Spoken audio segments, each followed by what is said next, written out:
ہم سیدنا حضرت یونس علیہ الصلاۃ والتسلیم آپ کا ذکر خیر کریں گے۔ سب سے پہلی بات یہ ہے کہ حضرت یونس علیہ السلام کا تعارف کیا ہے۔ آپ کا نام ہے یونس علیہ السلام، اللہ تعالیٰ کے جلیل القدر پیغمبر تھے، اور آپ کو قوم سمود کی طرف رسول بنا کر بھیجا گیا تھا۔ ایک قول یہ ہے، اور آپ کا جو علاقہ تھا دمشق کا علاقہ تھا، دمشق میں آپ کو اللہ رب العزت نے نبی بنا کر مبعوث فرمایا تھا۔ آپ نے اپنی قوم کو بہت عرصہ دعوت و تبلیغ کی، قوم نے آپ کی بات کو کسی طریقے سے بھی تسلیم نہیں کیا۔ حضرت ابوبکر صدیق رضی اللہ تعالی عنہ نے رسول اللہ صلی اللہ علیہ وسلم سے پوچھا کہ یا رسول اللہ صلی اللہ علیہ وسلم، ان کی قوم کی تعداد کتنی تھی، یہ کتنے لوگ تھے؟ فرمایا 1 لاکھ۔ نبی علیہ السلام نے فرمایا 1 لاکھ، اور ایک روایت کے اندر ہے کہ یہ 1 لاکھ وہ تھے جو عقل شعور رکھنے والے تھے، بالغ العقل تھے، سمجھدار بڑے، یہ 1 لاکھ تھے، اور اگر باقی سارے چھوٹے بڑے ملائے جائیں تو وہ 1 لاکھ سے تعداد زیادہ ہے۔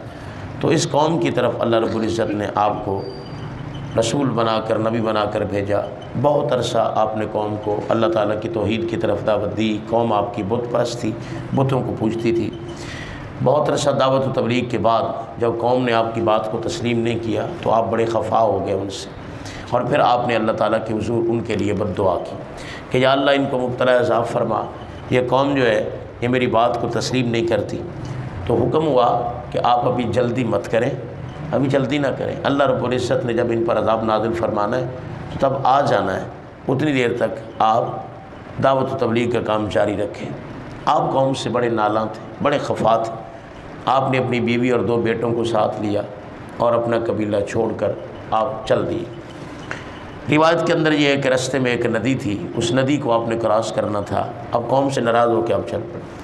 آپ نے ایک بیٹے کو اس ندی کے کنارے پر کھڑا کر دیا، ایک بیٹے کو کندھوں کے اوپر اٹھا لیا، اور بیوی کا ہاتھ اپنے ہاتھ میں پکڑ لیا، اور ندی کے اندر چل پڑے، ندی کو پار کرنے کے لیے، اس کو عبور کرنے کے لیے۔ جیسے آپ اس کے اندر داخل ہوئے، ظاہر ہے اللہ تعالیٰ کی مرضی سے آپ نہیں آ رہے تھے، اللہ تعالیٰ سے اجازت نہیں آپ نے دی تھی، بس آپ قوم سے اتنے نالاں ہو گئے کہ آپ وہاں سے چل پڑے۔ ندی کا پانی طغیانی پر اتر آیا، اتنا طغیانی پر آیا کہ آپ کے کندھے پر جو آپ کا بیٹا تھا وہ پھسل گیا، اور جب پھسل گیا تو آپ کے ہاتھوں سے چلا گیا، اور بیوی کا ہاتھ آپ کے ہاتھ سے چھوٹ گیا پانی کے زور کی وجہ سے۔ جب آپ باہر نکلے اور دیکھا دوسرا بیٹا جو کنارے چھوڑ کر گئے تو اسے بھیڑیا اٹھا کے لے گئے۔ یہ آزمائشیں ہیں جناب میرے رب تعالیٰ کی طرف سے۔ آج ہم پر تھوڑی سی آزمائش آ جائے ہم بڑے دل برداشتہ ہو جاتے ہیں۔ اس لیے ضروری ہے کہ انبیاء علیہ الصلوۃ والتسلیم کے حالات زندگی کو پڑھا جائے، جانا جائے، اس سے بڑی نصیحت ملتی ہے، بڑے دل کو ٹھارس ملتی ہے، بڑی تسلی ہوتی ہے بندے کو کہ دنیا کے اندر مصائب و علم ہے ہی، مصائب و علم، دنیا ہے ہی آزمائش کی گھڑی، دنیا کے اندر کوئی سکھ تھوڑا ہے، دنیا کے اندر چین اور آرام نہیں ہے۔ ہم دنیا میں مسلسل ایک امتحان سے گزرتے ہیں تو دوسرے کی طرف بڑھ رہے ہوتے ہیں، ہم ایک امتحان سے دوسرے امتحان کی طرف بندہ سفر کر رہا ہے۔ آرام اور چین کہاں ہے؟ وہ جنت کے اندر ہے، دنیا کے اندر نہیں۔ یہ تو جہد مسلسل ہے، ایک مسلسل زندگی ہے۔ جب سے ہم نے ہوش سنبھالا ہے آپ دیکھ لیں، زندگی کے اندر ایک سٹرگل ہے، ایک محنت ہے، اور مرتے دم تک وہ جاری و ساری رہتی ہے۔ تو جو بندہ اس حقیقت کو سمجھتا ہے وہ بس اللہ رب العزت کی رضا پہ راضی رہتا ہے۔ آپ دیکھیں کیسے کیسے انبیاء پر حالات آئے، تو وہ بیٹا ایک ہاتھ سے نکل گیا، بیوی بھی نکل گئی، اور وہ جو کنارے چھوڑا تھا بیٹا اس کو بھیڑیا لے گیا، کچھ نہ بچا۔ اس سے واپس پلٹے تو رستے میں ایک قبیلہ تھا، وہاں پر آپ نے لوگوں کو جمع دیکھا تو وہاں اللہ رب العزت کی تبلیغ کی طرف پھر مشغول ہو گئے، دل پر صبر کیا، اور اس ڈیرے پر گئے، لوگ وہاں جمع تھے، انہیں دعوت و تبلیغ دی، لوگوں نے آپ کا بڑا مذاق اڑایا، لوگوں نے آپ کی بات نہیں سنی، نہیں مانی آپ کی بات۔ قومیں بڑی بڑی ہر دھرم قومیں گزری ہیں، بات سنتے ہی نہیں تھے، نہ سمجھتے ہی نہیں تھے، مانتے ہی نہیں تھے، الٹا مذاق اڑاتے تھے، تمسخر کرتے تھے انبیاء علیہ الصلوۃ والتسلیم کا۔ تو حضرت یونس علیہ السلام پھر بڑے دل برداشتہ ہو گئے، دوبارہ پھر بڑے دل برداشتہ ہو گئے، اور اللہ رب العزت سے پھر انہوں نے عذاب ان کے لیے مانگا کہ یا اللہ ان کو عذاب میں مبتلا کر دے۔ اب ذرا فرق دیکھتے جائیے، اللہ نے ہر نبی کو بڑی شان دی ہے، ہم ہر نبی کی عزت کے قائل ہیں۔ خدا را اگر تھوڑا سا بھی ہمارے دل کے اندر کسی نبی کی عزت اور احترام اور وقار کے حوالے سے شیبہ تک بھی آ گیا تو ایمان سے ہم فارغ ہیں۔ اللہ رب العزت نے سب کو بڑی شان عطا فرمائی، پر کیا کرے، قربان جائیں آمینہ کے لال پر۔ اللہ رب العزت نے کیسا آپ کو ظرف عطا فرمایا اور کتنی آپ کو تڑپ امت کی دی اور کتنی آپ کو شان عطا فرمائی۔ لوگوں نے آپ کو کیا کچھ نہیں کہا، آپ کو جادوگر تک کہا، آپ کو کاہن کہا، آپ کو ہر طرح کی اذیت لوگوں نے دی ہے، کوئی ایسی اذیت نہیں تھی جو آپ پر آزمائی نہیں لوگوں نے، لیکن کبھی نبی پاک علیہ السلام کی زبان سے یہ نہیں نکلا کہ یا اللہ ان کو برباد فرما دے۔ ہمیشہ آپ کی زبان سے یہی تھا، یا اللہ ان کو ہدایت عطا فرما، ہدایت عطا فرما۔ تو آج ہمیں بھی دعا حضور صلی اللہ علیہ وسلم کے سنت مطہرہ کے مطابق کرنی چاہیے۔ یہ نہیں کہنا چاہیے یا اللہ کفار کو برباد فرما، نہیں، یا اللہ انہیں ہدایت عطا فرما۔ یہ ہمارے نبی کا وتیرہ ہے، ہمارے نبی کا طریقہ ہے۔ تو حضرت یونس علیہ السلام نے کہا یا اللہ ان کو عذاب میں مبتلا فرما۔ فرمایا 3 دن کا ٹائم ہے، اللہ تعالیٰ کی طرف سے حکم ہے، 3 دن کے بعد ان پر عذاب آئے۔ آپ وہاں سے پھر چل دیے کہ دور جنگل میں نکل گئے کہ ان پر عذاب آ جائے گا۔ وہ جس وقت اللہ تعالیٰ کی طرف سے عذاب کا سامان ماحول بنا کہ اوپر سے آگ جب ان کے اوپر گرنے لگی، برسنے لگی، ان کے سر کے جب قریب آئی، انہوں نے اپنے بچوں کو، اپنی ازواج بیویوں کو، خود بھی بستی سے باہر نکل کر سروں سے کپڑے اتار دیے، اللہ کے حضور سجدے میں گر گئے، جو گڑ گڑائے، جو روئے، اور جو ان کے پاس بت تھے ان کو پکڑا اور ان کو زمینوں کے اوپر دے مارا، ان کو توڑ دیا، کرچی کرچی کر دیا، کہا یا اللہ معاف کر دے، آج کے بعد ہم بت پرستی نہیں کرتے۔ تو توبہ کرنے لگے، اللہ رب العزت نے معاف کر دیا، وہ تو غفور الرحیم ہے، بڑا مہربان ہے، معاف فرما دیا۔ تو آپ جنگل میں انتظار میں تھے کہ ان پر عذاب الہی نازل ہوگا۔ شیطان بہت لعین ہے، وہ انسانی صورت میں گیا حضرت یونس علیہ السلام کے پاس، کہنے لگا آپ کہہ رہے تھے عذاب آئے گا، وہ قوم کو تو اللہ رب العزت نے بخش دیا، معاف فرما دیا، عذاب تو نہیں آیا۔ یونس علیہ السلام کے دل کے اندر خیال آیا کہ میں تو قوم میں جھوٹا پڑ جاؤں گا، میں نے تو کہا تھا تم پر عذاب آئے گا، تو عذاب تو نہ آیا۔ وہاں سے آپ واپس قوم کی طرف نہیں پلٹے، آگے چل دیے کہ بس اب اس قوم کی طرف میں نے کیا جانا۔ قوم پیچھے ہدایت پر آ گئی، مگر آپ اس قوم کو چھوڑ کے چل دیے، سوار ہو گئے۔ ایک کشتی تھی، دریا کو عبور کروں میں، کوئی منزل کا تعین نہیں کہ کہاں جاؤں۔ جب اس کشتی میں سوار ہوئے، وہ جب دریا کے قریب گئی اس درمیان میں، تو بھنور کے گرد وہ چکر کاٹنے لگی۔ بھنور جہاں پانی کو ایسے ایسے غار بنتا ہے، وہ کشتی اب اس کے گرد چکر کاٹ رہی، اور سارے ڈر گئے کشتی والے۔ اور ایک بولا بیچ میں سے، کہنے لگا ہم میں سے کوئی ایک شخص ایسا ہے جو اپنے مالک کو ناراض کر کے آ رہا ہے، اپنے مالک کا غلام ہے، اس سے پوچھے بغیر آ رہا ہے، سو لہٰذا اگر وہ نکل جائے تو ہم بچ جائیں گے، ورنہ ہم سارے ہی مر جائیں گے۔ اب کون کہے کہ میں، تو یونس علیہ السلام کو یاد آ گیا، خیال آ گیا کہ یہ معاملہ تو میری طرف آ رہا ہے۔ آپ نے فرمایا تم بے فکر ہو جاؤ، میں اپنے مالک کو ناراض کر کے آ رہا ہوں۔ تو میں نے پوچھا نہیں، آ گیا ہوں، قوم اگر پیچھے ہدایت والی ہو گئی ہے تو مجھے واپس پلٹ جانا چاہیے تھا، مجھے ادھر نہیں آنا چاہیے۔ تو آپ نے کہا میں ہوں، انہوں نے کہا نہیں نہیں، آپ کا چہرہ دیکھتے ہیں تو شرافت ٹپکتی ہے، آپ جیسا بندہ بلا اپنے آقا کو ناراض کرتا ہے، آپ کے چہرے سے نہیں لگتا، آپ تو بس شریف انسان ہے۔ فرمایا نہیں، مجھ سے ہوا ہے۔ انہوں نے کہا نہیں ایسا نہیں ہم کریں گے، ہمارے دل کو اطمینان نہیں، ہم کرہ ڈالیں گے۔ انہوں نے پرچیاں لکھی، کرے ڈالے، تو کرہ حضرت یونس علیہ السلام کے نام کا نکلا۔ تو کہا میں نے کہا تھا نا کہ یہ معاملہ میرا ہے۔ تو انہوں نے آپ کو اٹھایا اور اٹھا کے کشتی سے باہر دریا میں پھینک۔ جیسے ہی آپ دریا کی طرف آئے تو اللہ رب العزت نے اس مچھلی کو حکم دیا، یہ میری امانت ہے، اس کو اپنے اندر لے لے۔ اب جب وہ جو مچھلی تھی اس نے منہ کھولا، یونس علیہ السلام سیدھے اس کے پیٹ میں، اندر اندھیرا اندھیرا۔ ایک روایت کے اندر یہ بھی ہے کہ مچھلی نے 40 دن تک اپنا منہ کھلا رکھا، بند نہیں رکھا، چونکہ اب 40 دن اس کے پیٹ میں رہے، چونکہ حکم ربی تھا کہ یہ میری امانت ہے، یہ میرا اور میرے بندے کا معاملہ ہے، میرے بندے کو اذیت نہیں ہونی چاہیے، یعنی تیری طرف سے اسے کوئی نقصان نہیں پہنچنا چاہیے۔ تو کہا اگر میں منہ بند کروں تو ہو سکتا ہے ان کو تکلیف ہو، تو منہ کھلا رکھا تاکہ یہ اندر، لیکن اندر اندھیرا تو اندھیرا ہے، اور اندر آپ ظاہر ہے 40 دن تک آپ اس کے اندر رہے۔ تو اس کے بعد پھر مچھلی نے حضرت یونس علیہ السلام سے کلام کیا، روایت کے اندر ہے، کہا کہ آپ اللہ تعالیٰ کی امانت ہیں، رب تعالیٰ نے میرے پیٹ کو آپ کے لیے زندان یعنی قید خانہ بنا دیا ہے اور ادھر رکھا ہے جب تک رب تعالیٰ کی منشا ہے، اللہ تعالیٰ جب چاہے گا تو آپ کو یہاں سے نجات عطا فرمائے گا۔ فرمایا کہ میرا پیٹ ہر غلاظت سے پاک ہے، اس مچھلی نے کہا ہر غلاظت سے پاک ہے، اللہ کا نبی غلاظت میں نہیں جاتا، معاملہ جیسا بھی ہے غلاظت سے پاک ہے۔ کیوں غلاظت سے پاک ہے؟ کہا میں ہر وقت اللہ کی تسبیح بیان کرتی ہوں، ہر وقت اللہ کا ذکر کرتی ہوں، کائنات کی ہر چیز اللہ کا ذکر کرتی ہے جناب۔ بے شک وہ زمین کا ذرہ ہے یا پانی کا قطرہ ہے یا درختوں کے پتے ہیں یا آسمان کے تارے ہیں، اللہ قرآن مجید میں فرماتا ہے سبح للہ ما فی السماوات و ما فی الارض، جو کچھ آسمانوں میں ہے، جو کچھ زمین میں ہے، ہر شے اس کی تسبیح بیان کرتی ہے، وہ اس کا اپنا اپنا انداز ہے۔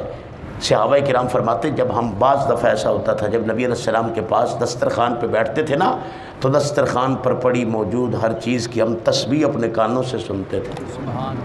یہ سرکار دو عالم صلی اللہ علیہ وسلم کی مجلس کا فیض ہے کہ ہم وہ تسبیح اپنے کانوں سے سنتے تھے۔ وہ نوالے جو ہم کھاتے تھے ان سے تسبیح کی آواز آتی تھی۔ تو ہر شے اللہ تعالیٰ کی تسبیح کرتی ہے۔ ہمیں سنائی کیوں نہیں دیتا؟ اس کے اندر بھی بہت ساری حکمتیں ہیں۔ ہم نے یہاں زندگی گزارنی ہے تو ہر چیز سے اگر اس طرح تسبیح کی آواز آئے تو پھر ہم زندگی اس طرح جی نہیں سکتے۔ تو اللہ رب العزت نے وہ ہر چیز کو پردے میں رکھا ہے، لیکن تسبیح ہر چیز اللہ رب العزت کی کرتی ہے۔ تو کہا میں اللہ تعالیٰ کی تسبیح کرتی ہوں، اور اس لیے میرا پیٹ اللہ رب العزت نے ہر غلاظت سے پاک صاف رکھا ہے۔ اب 40 دن وہاں حضرت یونس علیہ السلام کیا کرتے رہے؟ بس اللہ کی تسبیح کرتے رہے، ذکر و اذکار کرتے رہے۔ اتنا کیا کہ جس روز 40ویں روز تو آپ نے حد کر دی۔ 40 روز ہو گئے، نہ کچھ کھایا نہ کچھ پیا، جسم نحیف کمزور ہوتا گیا، توانائی ختم ہوتی گئی۔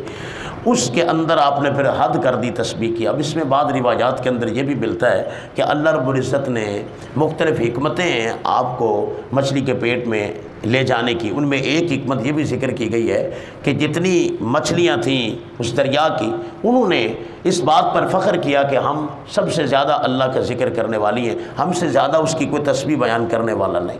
تو اللہ رب العزت نے یہ اہتمام اس لیے کیا کہ تاکہ تم دکھائیں تمہیں کہ کوئی اور بھی ہے جو ہماری تسبیح تم سے کہیں زیادہ کرتا ہے۔ اور یونس علیہ السلام کو جب وہاں پہنچایا تو پھر آپ نے ایسی تسبیح اللہ کی بیان کی، لا الہ الا انت سبحانک انی کنت من الظالمین۔ یہ آیت کریمہ ہے، اس کو آیت کریمہ کہا جاتا ہے، قرآن مجید کی آیت مبارکہ ہے۔ اس کی بڑی فضیلت ہے اس کی۔ ہر مشکل کا حل اللہ نے اس میں رکھا ہے، ہر مصیبت کا علاج اللہ نے اس میں رکھا ہے۔ ہر پریشانی اس وقت یہ پڑی جاتی، جیسے یونس علیہ السلام، اس سے بڑی کیا پریشانی ہو سکتی کہ زندہ بندہ مچھلی کے پیٹ میں ہے، 40واں دن ہے اور اس کے اندر ہے، تو آپ یہی تسبیح اندر بیان کرتے تھے۔ میں اس کا ترجمہ آپ کے سامنے عرض کر دیتا ہوں، لا الہ، نہیں ہے کوئی معبود، الا، مگر، انت، تو، یا اللہ تیرے سوا کوئی عبادت کے لائق نہیں ہے، سبحانک، تو پاک ہے، انی کنت من الظالمین، اور بے شک میں ہی ظلم کرنے والوں میں سے ہوں۔ یہ بندہ اپنے آپ کو عاجز کر کے اللہ کی بارگاہ میں پیش کر رہا ہے کہ مالک تو پاک ہے، تیرے سوا کوئی عبادت کے لائق نہیں، غلطی خطا مجھ سے، یا اللہ میں ہوں خطا کار، تیری ذات تو منزہ مبرہ ہے۔ تو 40ویں دن آپ نے حد کر دی تسبیح کی، اور پھر حکم ہوا مچھلی کو کہ بس میری امانت کو باہر اگل دو۔ تو اس دریا سے باہر ایک چٹیل میدان کے اوپر جہاں گھاس نہیں تھی وہاں اس نے آپ کو اگل دیا۔ تو اب کچھ سایہ نہیں تھا کسی بھی چیز کا، دھوپ تھی، آپ کو سایہ چاہیے تھا۔ اللہ رب العزت نے اس وقت کدو کی بیل کو زمین سے اگایا، اس کے پتے ذرا چوڑے ہوتے ہیں، بڑے ہوتے ہیں، اس نے آپ کے اوپر سایہ کیے رکھا، اور پھر ایک ہرنی کی ڈیوٹی لگ گئی، وہ آتی تھی اور آپ کو دودھ پلا کر جاتی تھی، اور کوئی غذا چونکہ ابھی نہیں، ظاہر ہے 40 دن کے بعد کوئی ٹھوس غذا اگر جسم میں جاتی تو اس کو نظام انہضام قبول نہ کرتا، تو وہ لیکوڈ یعنی پانی کی صورت میں وہ دودھ ہرنی کا اللہ رب العزت نے، دیکھو ہر چیز تابع داری کرتی ہے اس رب کی اور رب کے بندوں کی، وہ آتی اور آپ کو دودھ پلا جاتی جو مقرر وقت ہوتا اس وقت میں۔ تو آج کل پرسوں اس طرح آپ کی طبیعت پھر بحالی کی طرف گئی، اور پھر آپ کے جسم کے اندر توانائی آئی، اللہ رب العزت نے آپ کے جسم میں توانائی پیدا فرمائی۔ اچھا، اب ایک روایت کے اندر یہ بھی ہے کہ اس سمندر کی مچھلیاں بیمار ہونے لگیں۔ جب بیمار ہو گئی، وبا پھیل گئی، تو انہوں نے اللہ کی بارگاہ میں عرض کی، یا اللہ ہمارے لیے کوئی شفا کا رستہ، کوئی شفا کا ذریعہ، تاکہ ہمیں کوئی شفا نصیب ہو۔ فرمایا تمہیں شفا ملے گی، وہ مچھلی جس مچھلی کے پیٹ میں میرا پیغمبر رہا ہے، یونس علیہ السلام رہے ہیں، اس مچھلی کے قریب جاؤ، جا کر صرف اسے تم نے سونگھنا ہے۔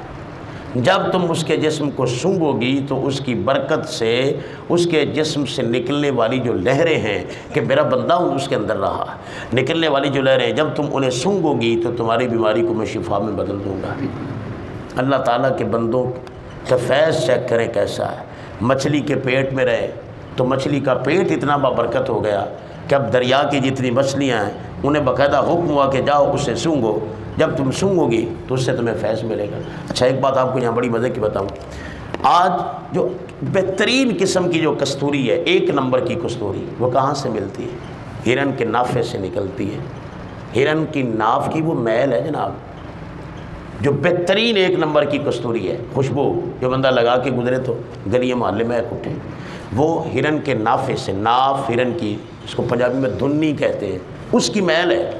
اور یہ ہر ہرن کے نافے میں نہیں ہوتی، یہ بہت مخصوص ہیں۔ حیات الحیوان کتاب ہے، علامہ دمیری رحمۃ اللہ تعالی علیہ نے اس کو لکھا ہے، اور بڑی زبردست قسم کی کتاب ہے، حیوانات پر ہے، ان کے کمالات پر۔ اس میں آپ نے لکھا ہے، فرمایا پھر وہ جو مخصوص قسم کے ہرن ہیں ان کے اندر یہ خصوصیت کیسے پیدا ہوئی ہے کہ ان کے ناف کے اندر اللہ رب العزت نے میل کو کستوری بنا دیا، وہ اتنی مہکتی ہے کہ کمال ہے۔ کہا یہ کمال کیسے آیا؟ کہا اس وجہ سے آیا کہ جب حضرت آدم علیہ السلام آئے نا زمین پر، تو حضرت آدم علیہ السلام بڑے روتے تھے اللہ رب العزت کی بارگاہ میں، بہت روتے تھے، 300 سال 350 سال تک روتے رہے۔ تو یہ جو ہرن کچھ خاص قسم کے تھے، یہ آدم علیہ السلام کا رونا سن کر ان کے قریب آ کر یہ بھی آنسو بہاتے تھے، اور یہ ان کے قریب آ کر انہیں ملتے، ان کے دکھ میں شریک ہوتے تھے۔ تو آدم علیہ السلام نے وہ جو جنت سے پتے آپ لے کر آئے تھے، جن سے آپ جسم ڈھانپ کر آئے تھے اپنا، وہ جنتی لباس تو اوپر رہ گیا، تو وہ آپ پتے لے کر آئے تھے، وہ پتے آپ نے ان کو، جو ہرن آپ کے دکھ میں شریک ہوئے تھے، کہتے ہیں نا سجن تھے ہوئے جڑا دکھ دا ساتھی، تو وہ آ کر آپ کے قریب، تو آپ نے ان کو وہ پتے کھلائے۔ جب وہ پتے کھلائے تو اس کا کمال پھر یہ ہوا کہ ان کے جسم مہکنے لگے، اور ایسے مہکے کہ ان کے جو ناف ہے اس کے اندر وہ جو میل کچیل ہے وہ کستوری بن گئی۔ یہ حیات الحیوان میں لکھا ہے۔ آپ اندازہ کریں اللہ تعالیٰ کے جو نیک بندے ہیں، انبیاء ہیں، اولیاء ہیں، ان کی صحبت کتنا اثر دیتی ہے۔ اگر ہرن بھی ان کی صحبت میں جا بیٹھے تو اللہ اس کی ناف کو کستوری بنا دے۔ تو بندہ اگر اچھی طرح لے کر کسی نیک بندے کی بارگاہ میں بیٹھتا ہے تو کیوں بلا فیض سے خالی رہے گا۔ تو کہا کہ تم مچھلی ہو، اگر شفاعت لینا چاہتی ہو تو پھر تم اس مچھلی کو سونگو، اس کے جسم سے نکلنے والی لہریں اتنی باکمال ہیں کہ وہ تمہاری بیماری کو شفا میں بدل دے گی۔ اور پھر انہوں نے سونگا تو اللہ رب العزت نے انہیں شفا عطا فرمائی۔ اچھا اب میں بات کے اختتام کی طرف جا رہا ہوں، تتمے کی طرف۔ میں آپ کی توجہ ایک بات سے دلانا چاہتا ہوں۔ آپ دیکھیں حضرت ابراہیم علیہ السلام نار نمرود میں گئے، وہاں کیا کرتے رہے؟ 40 دن تک آپ رہے نمرود کی آگ میں، اللہ کا ذکر کرتے رہے، تو اللہ نے اس ذکر کی برکت سے آپ کو اپنا خلیل بنا لیا۔ اسی طرح جتنے بھی انبیاء علیہ الصلوۃ والتسلیم ہے، یہ آپ حضرت یونس علیہ السلام کو دیکھ لیں۔ حضرت یونس علیہ السلام مچھلی کے پیٹ میں رہے تو وہاں کیا کرتے رہے؟ مایوس ہو گئے؟ نہیں، اللہ کا ذکر کرتے رہے۔ جیسے جیسے ان پر مشکل آن پڑتی تھی وہ اللہ کے ذکر میں کثرت کرتے تھے، تو جب کثرت کرتے تھے تو اللہ اس سے نکالتا، اور حضرت یونس علیہ السلام کو نکال دیا۔ حضرت یوسف علیہ السلام کا ذکر آپ نے سنا، آپ کو بھائیوں نے کنویں میں ڈال دیا، تو وہاں کیا کیا؟ اللہ کا ذکر، تو اللہ رب العزت نے اس کی برکت سے آپ کو نکالا، اور آپ کو رب تعالیٰ نے پھر کہاں سے کہاں تک پہنچا دیا۔